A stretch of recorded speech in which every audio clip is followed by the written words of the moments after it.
Assalamualaikum warahmatullahi wabarakatuh. Pada kesempatan kali ini, kelompok kami yang terdiri dari saya, Fathia Azahra, dan rekan saya, Iren Febe dan Latifah Gunawan akan membahas mengenai analisis penggunaan obat zidofudin atau AZT pada penderita HIV/AIDS. Topik yang akan dibahas yaitu mengenai pengertian HIV dan AIDS, penularan HIV dan AIDS, pencegahan dan penanganan HIV dan AIDS, obat zidofudin atau AZT, bagaimana cara AZT bekerja, dan kesimpulan.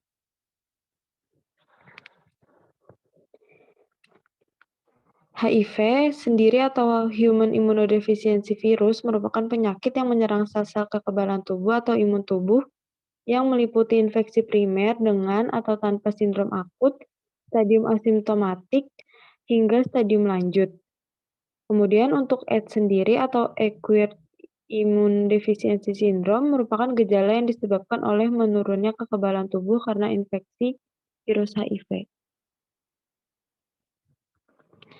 Penularan HIV dapat terjadi pada kelompok orang berperilaku beresiko tinggi tertular HIV, seperti para pekerja seks komersial, kemudian pengguna nafsa suntikan, lalu ibu pada bayinya, kemudian darah dan produk darah yang tercemar HIV atau AIDS, pemakaian alat kesehatan yang tidak steril, dan penggunaan jarum suntik secara bergantian.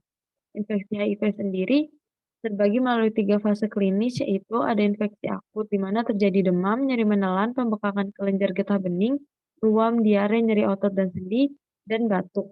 Kemudian yang kedua infeksi laten, terjadi sarcoma kaposis, herpes zoster, H. simplex, sinusitis bakterial, dan pneumonia.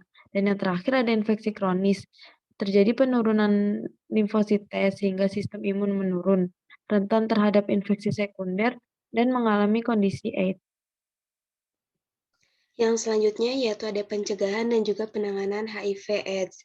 Menurut Han, tahun 2010 ia merekomendasikan beberapa upaya pencegahan HIV dan juga AIDS, yaitu pertama peningkatan pengetahuan tentang HIV dan AIDS melalui pendidikan kepada masyarakat, yang kedua membuat sebuah program mengenai perubahan perilaku khususnya pada remaja yang beresiko terserang HIV, yang ketiga promosi menggunakan kondom baik pada laki-laki maupun pada perempuan, yang keempat, diadakannya tes HIV dan AIDS secara sukarela. Yang kelima, pencegahan pada wanita hamil. Yang keenam, pencegahan penularan dari ibu ke anak. Yang ketujuh, memberikan pengetahuan mengenai bahaya penggunaan jarum suntik bersamaan. Lalu, penanganan yang dapat dilakukan yaitu yang pertama, mulai pengobatan antiretroviral, yaitu untuk mengurangi gejala dan juga mencegah penularan virus ke orang lain. Yang kedua, menjaga pola makan sehat. Dengan menjaga pola makan sehat, dapat meningkatkan sistem kekebalan pada tubuh. Yang ketiga, yaitu penderita HIV disarankan untuk olahraga dengan rutin, seperti melakukan aktivitas fisik yang ringan untuk membantu menguatkan sistem imun pada tubuh. Yang keempat, yaitu infeksi HIV ini sangat mudah menyebar, makanya bagi penderita disarankan untuk tidak membuat tato atau tindikan di badan serta mendonorkan darah selama terdiagnosis positif HIV. Ini merupakan salah satu obat antiretroviral yang digunakan untuk mencegah dan mengobati HIV/AIDS, yaitu zidofudin yang merupakan obat pertama yang disetujui untuk mengobati HIV, di mana obat ini digunakan sebagai kombinasi terapi bertahap pada penyakit AIDS yang dikombinasikan dengan obat HIV lainnya. Namun, adapun efek yang ketika mengkonsumsi AZT dalam jangka panjang ini dapat menimbulkan anemia, neutropenia, dan juga miopati.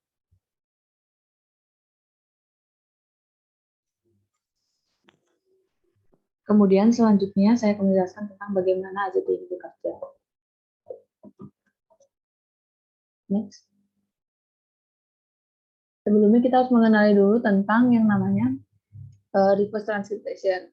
HIV ini merupakan jenis virus yang bersifat retroviral, yang artinya akan membentuk suatu DNA yang baru dengan domain yang bersumber dari RNA virus tersebut, yang dibantu oleh adanya reverse transkriptase.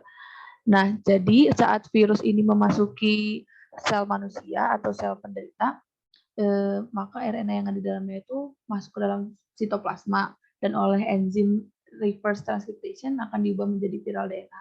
Kemudian masuk ke dalam nukleus dan oleh enzim integrase ia akan memotong DNA inti pada manusia lalu menempelkan viral DNA pada inti DNA pada manusia, kemudian dilanjutkan dengan transkripsi DNA. Kemudian setelah itu, setelah terbentuk proviral DNA, maka oleh protease ini akan membaca setiap kode-kodenya dan diubah menjadi suatu protein. Kemudian akan membentuk suatu sel yang baru.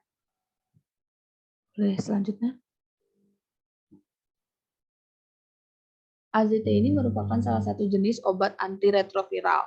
Obat antiretroviral ini dibagi menjadi dua jenis, yaitu nucleoside reverse transcriptor inhibitors atau NRTI dan non-nucleoside reverse transcriptase inhibitors, di mana keduanya ini akan menyerang dari enzim reverse transcriptase ini. Salah satu jenisnya ada pada AZT ini termasuk pada NRTI atau nucleoside reverse transcriptase. Dalam hal membahas tentang AZT ini, bahan aktif yang ada pada AZT adalah zidofudin 5-trifosfat. Obat ini memiliki afinitas yang baik terhadap enzim reverse transcriptation yang termasuk pada antiretroviral jenis NRTI.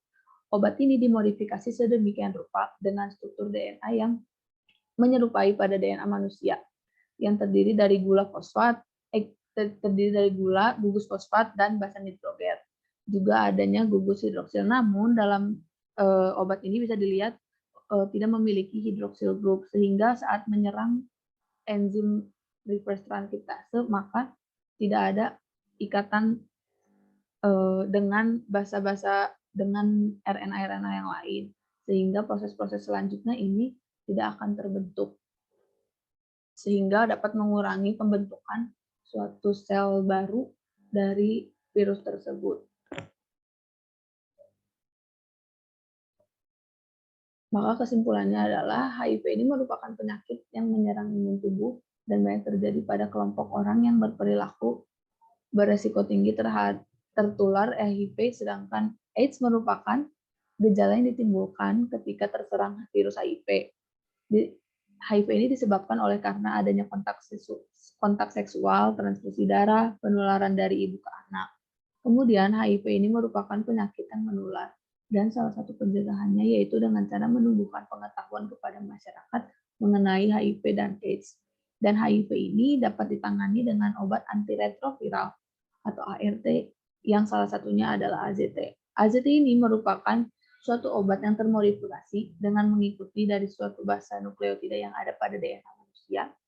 Kemudian melalui proses reverse transcription maka akan menjadi inhibitor pada saat proses berlangsung, sehingga dapat memberhentikan pembuatan DNA proviral yang berasal dari virus HIV tersebut. Mungkin sekian dari kelompok kami, mohon maaf bila ada kesalahan, dan terima kasih.